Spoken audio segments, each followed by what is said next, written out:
নমস্কার বন্ধুরা, তোমরা সবাই কেমন আছো? আশা করছি তোমরা সবাই খুব ভালো আছো। আমরাও খুবই ভালো আছি। তো দেখতেই পাচ্ছ আমার দাদা করছে চিলি পনির। তো দেখো দাদা কিভাবে চিলি পনির বানায়। আমার দাদা তো খুব সুন্দর রান্না করে। তো আমি ভাবলাম আজকে ভিডিওটার মাধ্যমে তোমাদের শেয়ার করি। তো দেখতেই পাচ্ছ এখানে দাদা ক্যাপসিকাম কেটে নিয়েছে। কড়াইয়ে তেল দিয়ে এখানে গোটা মশলা ফোড়ন দিয়ে তারপর তোমার এখানে ক্যাপসিকামগুলোকে ভেজে নিয়েছে। তারপর পনিরটাকেও দাদা ভেজে নিয়েছে। তারপর ভেজে তুলে রেখে এর মধ্যে দেখো এখানে দাদা এখানে আদার পেস্ট দিয়েছে এবং তারপর মশলা, তারপর টমেটোর পেস্ট এবং জিরে, তোমার জিরে গুঁড়ো, ধনে গুঁড়ো, লঙ্কা গুঁড়ো সেগুলো দিয়ে একটা তোমার মানে গুলে রেখে তারপর এটা দিয়ে দিয়েছে। এর মধ্যে দাদা টক দই এবং একটু চিনি আর লবণ দিয়ে এটাকে ফাটিয়ে নিয়ে তারপর এর মধ্যে দেখো ভালোভাবে মিক্স করে নিচ্ছে। তো তোমরা দেখতেই পাচ্ছ দাদা কি সুন্দরভাবে রান্নাটা করছে চিলি পনির।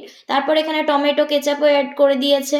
দেখো ভালোভাবে এটাকে যখন এর মধ্যে থেকে তেল ছেড়ে আসবে তারপর তোমরা ভেজে যেগুলো রেখেছিলে সেগুলোকে এর মধ্যে অ্যাড করে ভালো করে নাড়িয়ে চাড়িয়ে নেবে। তারপর আবার কি ঢাকা দিয়ে আরেকটুখানি ফুটিয়ে নেবে।